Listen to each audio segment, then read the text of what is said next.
مجھے موبائل دے کر خود ایک طرف موبائل لے کر بیٹھنے والی نہ ہو، بلکہ مجھے لوریاں دیتی ہوئی، مجھے نظمیں نعتیں سناتی ہوئی، مجھے صحابہ اور صحابیات کے واقعات سناتی ہوئی مجھے سلائیں، میری پیٹھ کو تھپ تھپائیں۔ میں ضد کروں کھیل کود کی تو میری ماں فون میں کوئی گیم ڈاؤن لوڈ کر کے نہ دے، بلکہ مجھے اپنے ساتھ میں کھیل کود کے ساز و سامان دلا کر مجھے میرے ساتھ اپنے ساتھ کھیلیں۔ آج جو ہے بچے، میرے تفصیلی مضمون ہے، آپ سمجھ جائیں، اب اس پہ لگاتے جائیں آگے آگے کیا لکھا ہوگا۔ اس وقت میں بچے تڑپ رہے ہیں آپ کے پیسوں کے لیے نہیں، بچے تڑپ رہے ہیں آج آپ کے کپڑوں کے لیے نہیں، بچے تڑپ رہے ہیں آج اب آپ کی اپنے کھانے پینے کے ساز و سامان کے لیے نہیں، آج بچہ تڑپ رہا ہے ماں باپ کا وقت کے لیے۔ آج ماں تیار نہیں ہے، ٹائم ہی نہیں ملتا، ٹائم ہی نہیں ملتا، ٹائم ہی نہیں ملتا۔ کہاں جا رہا ہے آپ کا وقت؟ کیا کر رہے ہیں آپ؟ پچھلے زمانے کی عورتوں کے مقابلے میں آپ کا کتنا کام آسان ہو گیا۔ پہلے زمانے کی عورتوں کو کھانا بنانا ہوتا تو چولہا سلگانے کے لیے 1 گھنٹہ محنت کرنا پڑتا تھا، لکڑیاں جلانی پڑتی، آگ دہکانی، پھکنی لے کے پھونکتے بیٹھنا، ہنڈی پہ گوشت گلانا۔ اب تو آپ خالی بٹن دبا دو چولہا سلگ جائے گا، 3 سیٹی لگا دو آپ کا سالن تیار ہو گیا۔ پانی لینے کے لیے 1 گھنٹہ 2 گھنٹے کھپتے تھے۔ آخر وہ وقت کہاں گیا آپ کا؟ وہ وقت آپ نے موبائلوں کو دیا ہے، آپ نے موبائلوں کو دیا ہے۔ ایک اسکول کے اندر ایک مہمان آئے، آ کر بچوں کا انٹرویو لینے لگے کہ بیٹا آپ کیا بننا چاہتے ہیں؟ بچے نے کہا کہ میں انجینئر بننا چاہتا ہوں۔ ایک بچے سے پوچھے کہ بیٹا آپ کیا بننا چاہتے ہیں؟ بولا کہ میں ڈاکٹر بننا چاہتا ہوں۔ ایک بچے سے پوچھے آپ کیا بننا چاہتے ہیں؟ بولا کہ میں لائر بننا چاہتا ہوں۔ ایک بچے سے پوچھے آپ کیا بننا چاہتے ہیں؟ بولے کہ میں IAS آفیسر بننا چاہتا ہوں۔ ایک بچے سے پوچھے آپ کیا بننا چاہتے ہیں؟ بولے کہ میں موبائل بننا چاہتا ہوں، موبائل۔ وہ مہمان نے کہا، وہ گیسٹ نے کہا کہ بھائی آپ کو اللہ میاں اشرف المخلوقات بنائے، انسان بنے، انسان موبائل کو بنایا ہے، آپ موبائل بننے کی تمنا کیوں کر رہے ہیں؟ تو بچہ معصومانہ زبان میں کہا کہ شاید ہو سکتا ہے اس وقت میں میری ماں مجھے کچھ وقت دے دے، اس لیے کہ میں دیکھتا ہوں کہ میری ماں ہو کہ باپ ہو سب کے سب موبائل ہی کو وقت دیتے ہیں، تو کاش میں موبائل ہوتا تو کچھ دیر اپنے ماں کے گود میں اور اپنے ماں کے ہاتھ میں ہوتا تھا۔ یہ تمنائیں آج ہونے لگ رہی ہے۔ آج ہماری نسلیں 2 چیزوں سے محروم ہیں، ایک ماں باپ وقت نہیں دیتے، ماں باپ دعائیں نہیں دیتے، اولاد کو نہیں دیتے، یہ 2 چیزوں سے محروم ہے۔ تو میرے دوستو، میں یہ عرض کر رہا تھا کہ انہوں نے یہ سوچا کہ 6-7 سال تک بچے کی تربیت کرنا ہے، پیدا ہوتے ہی ہم نہیں لے سکتے، تو کم سے کم ایک آدھا پیریڈ تو ہم لے لیں، اور اس کے لیے 2 سال 2.5 سال 3 سال سے لینا شروع کر دیا۔ اب بچے کی وہ ذہن سازی کر رہے ہیں، اب وہ منصوبہ بنا رہے ہیں، اب وہ دے رہے ہیں، اس کا مائنڈ بنا رہے ہیں، 7 سال تک ذہن بنا رہے ہیں، تعلیم نہیں دے رہے، ذہن بنا رہے ہیں۔ آج دیکھ لیجئے آپ، کوئی کانوینٹ کے اسکول میں، کوئی گروکل کے اسکول میں آپ کہیں نظر نہیں آئے گا کہ وہ بائبل پڑھا رہے ہوں، وہ وید اور گیتا پڑھا رہے ہوں، نہیں پڑھاتے، بالکل نہیں پڑھاتے۔ وہ ذہن بناتے ہیں، وہ صرف مائنڈ سیٹ اپ کرتے ہیں، وہ اسلام سے ہٹا رہے ہیں، وہ شریعت سے ہٹا رہے ہیں، وہ نبی کی محبت کو بچوں کے دل و دماغ سے ختم کر رہے ہیں، وہ بچوں کے دل و دماغ میں بے حیائی کو ڈال رہے ہیں، وہ بچوں کے دل و دماغ میں آزادی پن کو ڈال رہے ہیں۔ وہ تہذیب کے نام پر اور کلچر کے نام پر یہ کہہ رہے ہیں کہ بھائی وہ جو ہے ڈارک پیریڈ والا سسٹم کو چھوڑ دو، وہ پرانے سسٹم کو چھوڑ دو، نیا سسٹم، نیا کلچر، نئی تہذیب، اور باضابطہ دے دیا، گلوبلائزیشن کا نام دیا۔ گلوبلائزیشن کلچر سے کون سا مراد ہے؟ کون سا کلچر، کون سی تہذیب مراد ہے؟ وہ عیسائیت والی تہذیب، وہ اسرائیل والا کلچر۔ انہوں نے، آپ کیا سمجھتے ہیں، آپ کیا سمجھتے ہیں اگر آپ ان کا کلچر اپنا لیتے ہیں تو آپ کو وہ مان لیں گے؟ آپ کو وہ لوگ ایکسپٹ کر لیں گے؟ ہم چہرہ یہودیت جیسا رکھ لیے، ہم کپڑے ان جیسا رکھ لیے، ہماری بچیاں، چھوٹی چھوٹی بچیاں، ابھی ہم جو ہے چند دن پہلے جو ہے عمرے کے سفر پہ تھے مکہ المکرمہ میں، ایک بہت بڑے پڑوس ملک کے عالم ربانی حضرت مولانا الیاس گھمن صاحب دامت برکاتہم کی مجلس میں بیٹھے ہوئے تھے، تو حضرت جو ہے فرما رہے تھے ترکی پر اس وقت میں حضرت کا قیام ہے، وہیں پچھلے 2 سال سے 3 سال سے حضرت وہیں مقیم ہے۔ تو حضرت نے فرمایا کہ ترکی میں باضابطہ طور پر اسلامک ذہن سازی کی باضابطہ اقتدار آ چکا، حکومت آ چکی، لیکن آج بھی وہاں پر 99% بلکہ 99/99% طبقہ 1% کو چھوڑ کر پوری قوم بے حیا ہے۔ اسلام انگریزی کلچر ہے، انگریزی تہذیب ہے، پورا ملک اور پورے ملک نے اپنی طاقت کو جھونک دیا ہے کہ عورتوں میں حیا لایا جائے، لیکن کسی بھو میں جو ہے ماحول بدلنے کو تیار نہیں۔ فرمایا حضرت نے کہ اس کی بہت ساری وجوہات ہیں، اس میں سے ایک وجہ یہ ہے کہ انہوں نے وہ زمانے میں بچپن گزارا ہے جس زمانے میں یہاں پر یورپ کا اقتدار تھا، یہودیت اور اسرائیل کا اقتدار تھا، اور وہاں پر دیندار عورتیں تو تھی، برقع پوش عورتیں تو رہتی تھی۔ ان کے یہاں خلافت عثمانیہ کے ختم ہونے کا زمانہ بہت کم گزرا تھا، وہ دین کی رمق باقی تھی، لیکن انہوں نے اپنے چھوٹے چھوٹے بچوں کو ماحول سے متاثر ہو کر غیر اسلامی لباس پہنایا اور یہ کہا کہ یہ شریعت کے احکام کے مکلف تو نہیں ہے۔ چھوٹے بچے ہیں نا بھائی، ابھی چھوٹے ہیں، اس لیے بے حیائی والا لباس پہناؤ انہیں، بالکل یورپی ویسٹرن کلچر والا لباس پہناؤ انہیں، ان بچیوں کو پہنایا گیا، بچپن میں وہی پہنتے رہے۔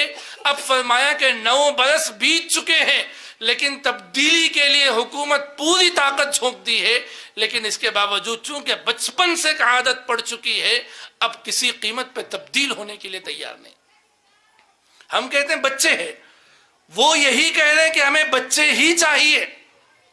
حضرت قاری امیر حسن صاحب رحمۃ اللہ علیہ ہمارے اس ملک کے بڑے صف اول کے اولیاء اللہ میں سے گزرے ہیں۔ وہ ہمیشہ اپنی مجلسوں میں ایک واقعہ سناتے تھے کہ ایک عورت ایک فوجی کرنل کے پاس اپنے 7 سالہ بچے کو لے کر آئی اور کہا کہ انگریز کے زمانے کا واقعہ سناتے تھے کہ انگریز فوجی کرنل کے پاس لائی اور لا کر کہا کہ آپ میرے بچے کو ایسی ذہن سازی کیجئے کہ وہ آگے بڑھ کر بہادر بنے، فوجی بنے اور فوجیوں کا چیف بنے، اس کی ابھی سے ذہن سازی کیجئے۔ تو اس فوجی کرنل نے کہا کہ بھائی اس کی عمر کیا ہے؟ تو ماں نے کہا کہ اس کی عمر 7 برس ہو چکی ہے۔ تو اس نے کہا کہ اب ہو چکا ذہن سازی کا وقت، اب ہو گیا ہے، اب ذہن نہیں بنتا، اب نالج بڑھتا ہے، مائنڈ نہیں بنتا، مائنڈ بننے کا پیریڈ ختم ہو چکا۔ یاد رکھیے دوستو، 2 چیزیں ہیں، ایک ہے تعلیم، ایک ہے ذہن سازی، مائنڈ سیٹ اپ جسے کہتے ہیں۔ تعلیم اصل نہیں ہے، ذہن سازی اصل ہے۔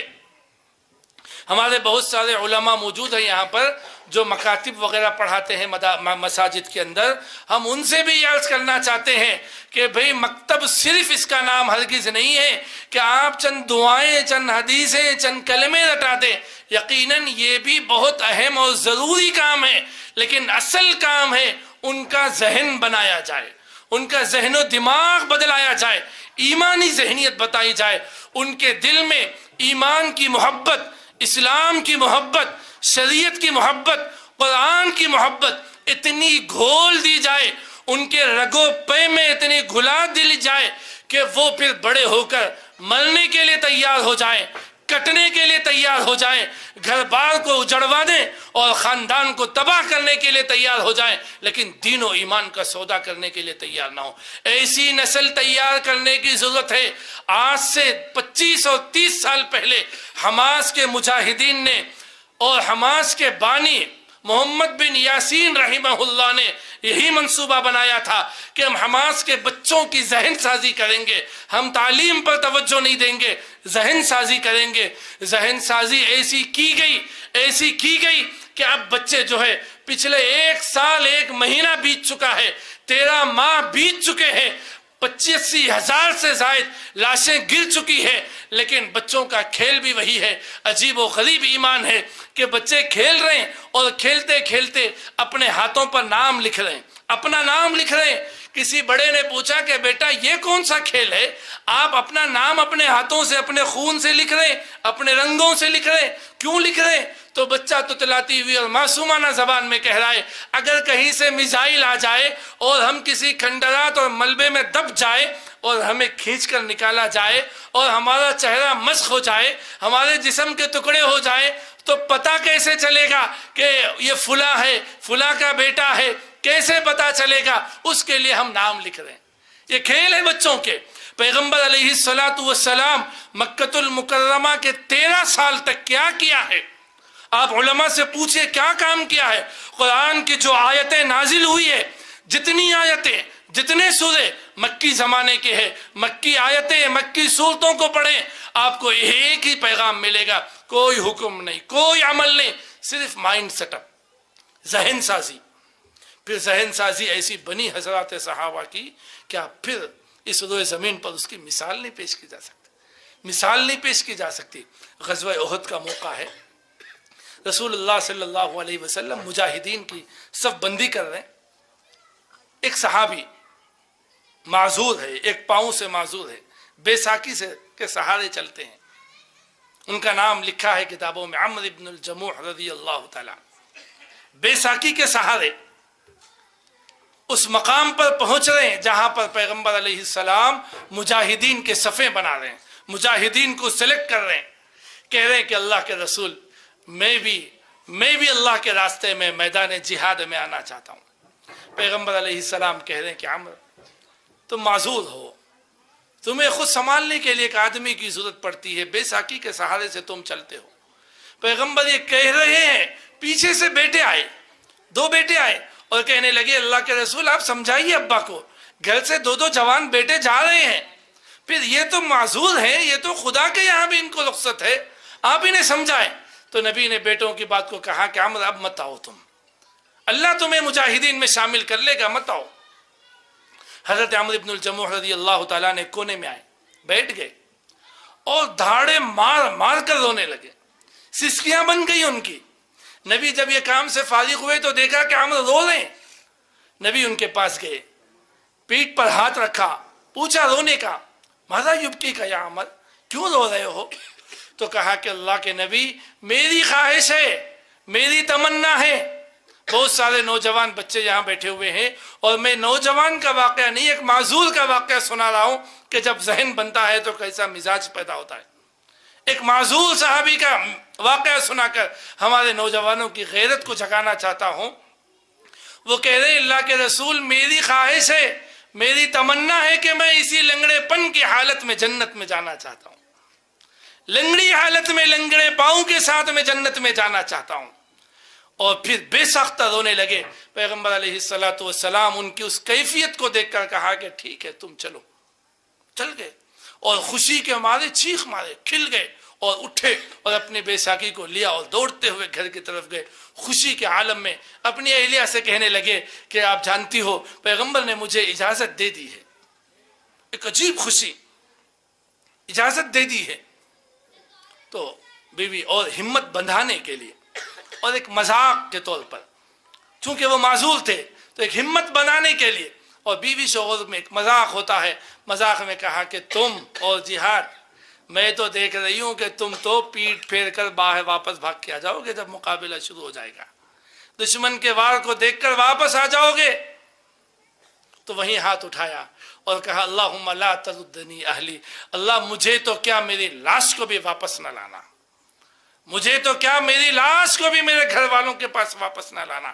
اللہ میری بیوی کہہ رہی ہے کہ میں واپس آ جاؤں گا، میری بیوی کہہ رہی ہے کہ میں واپس آ جاؤں گا، آپ مجھے تو کیا میری لاش کو بھی واپس نہ لانا۔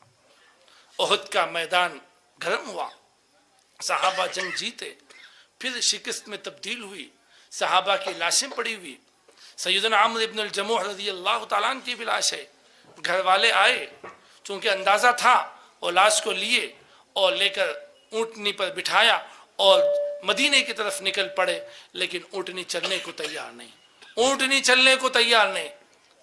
رسول اللہ صلی اللہ علیہ وسلم کو اطلاع دی گئی تو نبی کو بتایا گیا، نبی نے پوچھا کہ کیا ماجرا ہے، آخر وقت میں انہیں نے کچھ کہا تھا، بیوی نے آ کر کہا کہ یہ دعا کر کے گھر سے نکلے ہیں، تو فرمایا کہ اب ان کی لاش واپس نہیں جا سکتی مدینہ، یہیں احد کے دامن میں ہی انہیں سپرد خاک کرنا پڑے گا، احد کے دامن میں ہی سپرد خاک کرنا پڑے گا۔ کیسا مزاج، دین کے لیے مر مٹنے کا کیسا مزاج پیغمبر علیہ السلام نے بنایا تھا۔ چھوٹے چھوٹے صحابی بدر کے لیے نبی صف بنا دیں، معاذ اور معوذ آئے، کہا کہ اللہ کے رسول ہمیں بھی لے لیجئے، تو نبی نے کہا کہ بھئی تم تو بچے ہو، بڑے بھائی نے کہا کہ میں تو بڑا ہوں مجھے لے لیجئے، تو نبی نے بڑے کو لے لیا،